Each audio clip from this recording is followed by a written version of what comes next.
With a total of 6 Scream films and a 7th on the way, we currently have 14 people who have donned the Ghostface mask. Well, 16 if you count Sydney and Sam, but they weren't on the dark side. They were Team Jedi. But today, I decided to rank them, not by likeness, but by how scary they were. Let's get into it.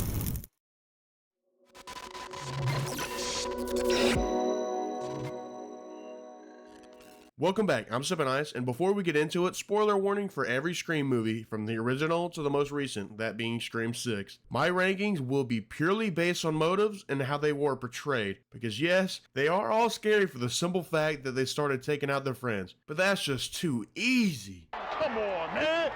That's too easy! And we don't settle here. How's that? How's that? How's that? Fuck you where you coming after breathe. me, man? Okay? Okay? You are that guy, pal. Trust me. You are that guy, pal. Also, do you agree or disagree with me? Be sure to leave your ranking down below. Now, without further ado, let's dive on in with our first Ghostface. And that is Jill Roberts. The mastermind of the 4th entry, Jill Roberts is personally in my top 3 Ghostfaces of all time. But remember what I'm ranking them on. With that being said, she still belongs here. While she didn't do much of the heavy lifting, it's what she did behind the scenes that makes her scary. This was her plan. She offs her friends and family simply because she wants to be famous. What? She wants a little bit of that attention Sydney got. She manipulated Charlie into doing the deeds on most of the victims, but she admits to taking out her own mother. Her own mom, dude. That's some opposite day Jason Voorhees stuff. Or some Michael Myers stuff, but if it was his mom and not his sister. You feel me? If that's not scary, then I don't know what is. And to top it all off, the self-inflict, the reverse sumo slam, the whole friendly fire she did to herself, just to try and sell it even more was wild. Her motive was scary, but is Richie Kirsch. No, his motive isn't very scary. I mean, don't get me wrong, it's not like the worst. I mean, come on now, dude. Come on now. Hey, bro, come on now, dog. Come on, man. I liked Richie as a character, but, I mean, he's got to go here. Bro was literally just upset because he didn't enjoy the recent stab films. Like, brother, get over it. We had to endure Halloween Ends. You can endure a flamethrower-wielding Ghostface if we had to endure Corey Milkman Cunningham. It's just a movie, my dude. It's not that deep. It's damn near never that deep for anything, Richie, my guy. If they simply would have just made a film he enjoyed, he would have never done what he did. So yeah, not very scary. But as the next person, were they scary? We got Stu Macher.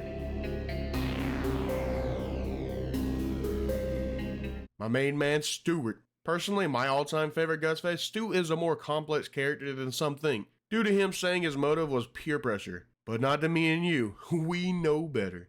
It's much deeper than that. Stu's motive was that he just wanted to do it. But wait, there's more. I believe it was fun for him.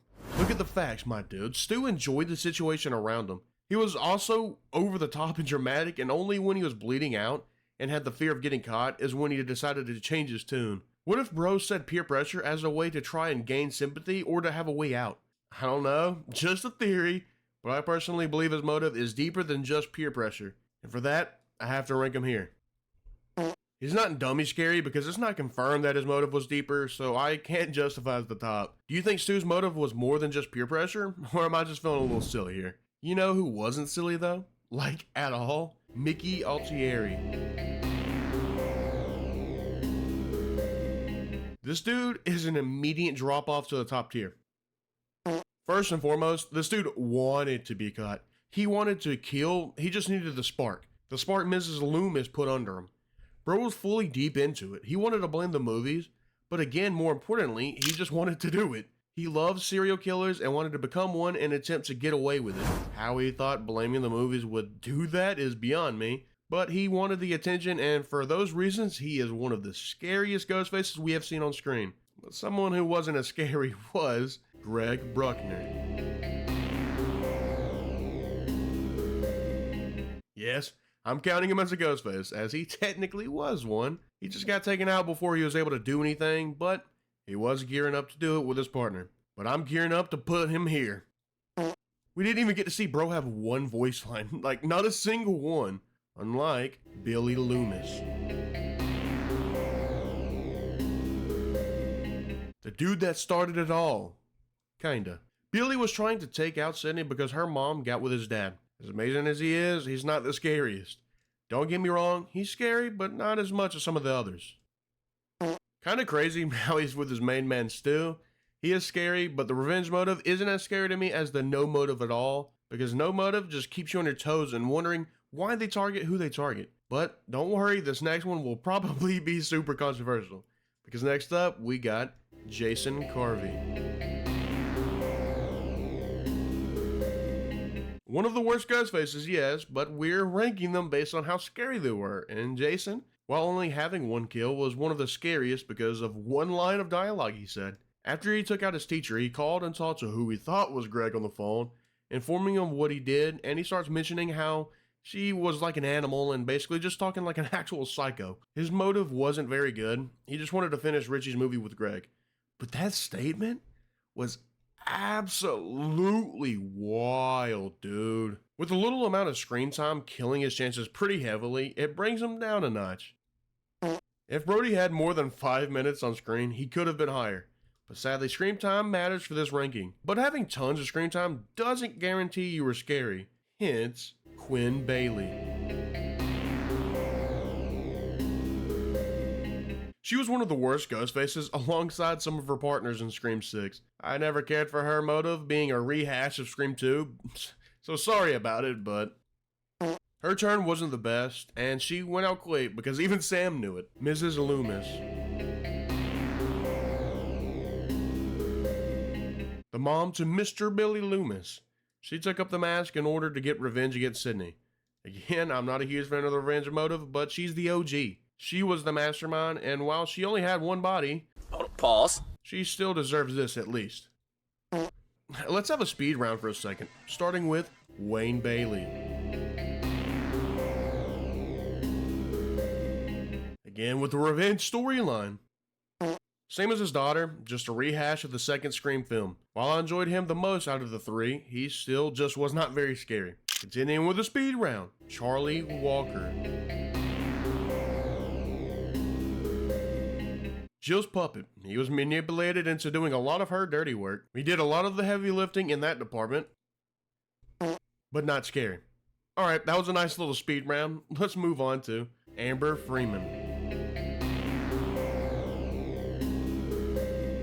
She wasn't the mastermind per se, but she kind of shared that role with Richie and was helping him make his movie. While Richie was methodical, going for the simple throat stabs, Amber was much more brutal. Don't get me started on my dewdrop. As far as killers go, I enjoyed her way more than Richie, and she was more scary. She seemed to have fun in the killer role as she was trying to be over the top when killing, and she was one of the only killers to take out a legacy member. Unless it was someone else? Ethan Landry. Again with this family, dude. I enjoyed Scream 6, but these killers weren't scary and they weren't my favorite. If you can't already tell. Let's move on already. Roman Bridger. Sydney's brother, and the one that started it all. He wasn't super scary, but he did everything in Scream 3 on his own, and he convinced Billy to start up his own set of events. Bro gets shit done, and he's a master manipulator. Sorry for cussing. Sorry, I'm getting heated here. I don't know what's going on. So with the manipulation on top of the solo adventures, he deserves this. He's a one-man army. Well, there we have it. The definitive, my definitive ranking of the Ghostface killers based on how scary they were. Do you agree with my ranking? Who scared you the most? Who was not scary at all? Let me know down below. Could Melissa Barrera reprise her role as Sam? Watch this video to learn more. As always, I appreciate you and your time. Stay chill, and I will see you next time. Cause let's face it, baby, these days, you gotta have a sequel.